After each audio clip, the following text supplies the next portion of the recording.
Keputusan OJK di tahun 2025 ataupun aturan baru OJK tahun 2025, benarkah itu akan lebih menyulitkan nasabah atau nasabah itu akan semakin terancam di tahun 2025 ketika melakukan galbay?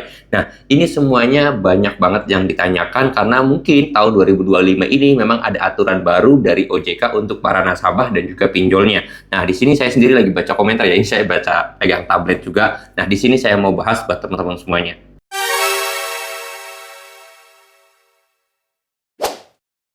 Assalamualaikum warahmatullahi wabarakatuh teman-teman semuanya. Pada kesempatan video kali ini saya ingin menjawab pertanyaan dari teman-teman semuanya yang sudah DM ke Instagram saya terutama. Lalu kemudian yang kedua juga ada beberapa teman-teman semuanya yang komentar di video saya sebelumnya, yaitu terhadap aturan OJK tahun 2025. Benarkah aturan OJK tahun 2025 ini semakin mencekam nasabah, semakin membuat nasabah itu tidak atau kesulitan untuk melawan galbay atau pinjol itu bisa semena-mena terhadap nasabah? Nah, di sini saya mau bahas ya teman-teman semuanya.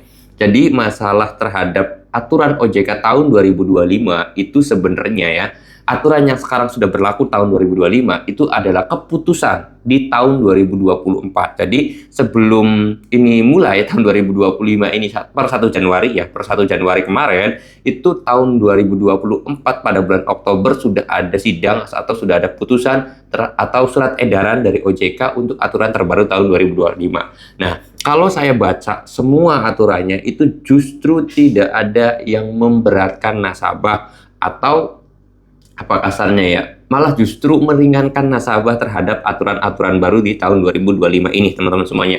Apa aja contohnya? Pertama ya mungkin teman-teman semuanya mungkin sudah pernah tahu karena saya juga pernah buat videonya, yaitu terhadap penurunan bunga yang dulunya 0,3% sekarang jadi 0,2.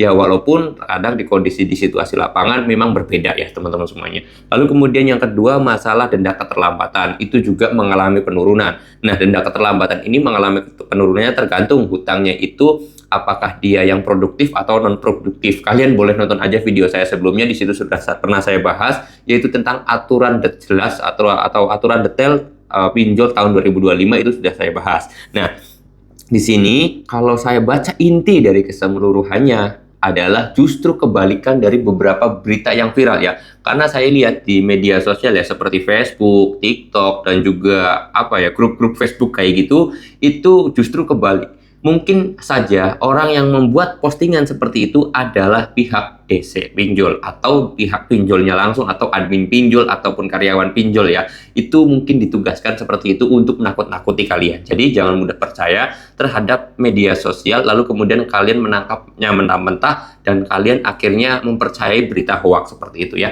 Jadi ya enjoy aja, relax aja, dan nggak usah terlalu takut terhadap aturan-aturan tahun 2025. Dan di sini saya sendiri menemukan salah satu teks di dalam aturan tahun 2025 ini, justru malah nasabah ini harus dilindungi, tidak boleh lagi adanya yang namanya penagihan juga sekarang sudah terjadwal kan, terus kemudian juga DC datang ke lokasi itu harus dengan ramah sopan santun dan yang lain sebagainya. DC juga harus mempunyai aturan, DC juga harus punya surat dan yang lain sebagainya, yang mana justru itu malah sebenarnya membuat ringan nasabah dan malah kebalikannya menekan pinjol tersebut. Karena memang pinjol ini sebenarnya sih ya kayak produk gagal aja yang pengen cepet banget ditutup.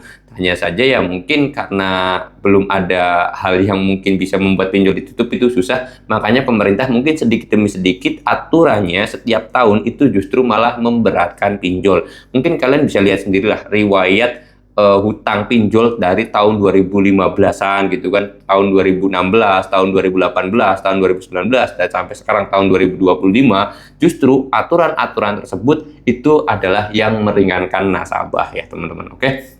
Mudah-mudahan video ini bisa bermanfaat dan bisa menjawab pertanyaan teman-teman semuanya yang kemarin sudah nanya ke Instagram saya. Dan saya mau mohon maaf dulu, saya ingatin ya, kalau tanya di Instagram, teman-teman langsung ceritakan aja kronologisnya seperti apa. Terus kemudian saya sendiri nggak bisa jawab melalui chat, saya akan balasnya menggunakan video seperti itu. Karena terkadang kalau saya balesin chat, itu saya jujur waktunya nggak kejar. Terus kemudian yang kedua adalah penjelasan saya kurang detail dan juga kurang lengkap. Yang ketiga adalah terkadang banyak pertanyaan yang serupa atau pertanyaan berulang. Jadi cukup saya buatin videonya aja. Teman-teman kalau udah nanya tinggal di subscribe aja. Nanti pasti saya jawab di video-video saya berikutnya. Oke? Nah, saya mau tutup dulu video ini dengan kata Assalamualaikum warahmatullahi wabarakatuh.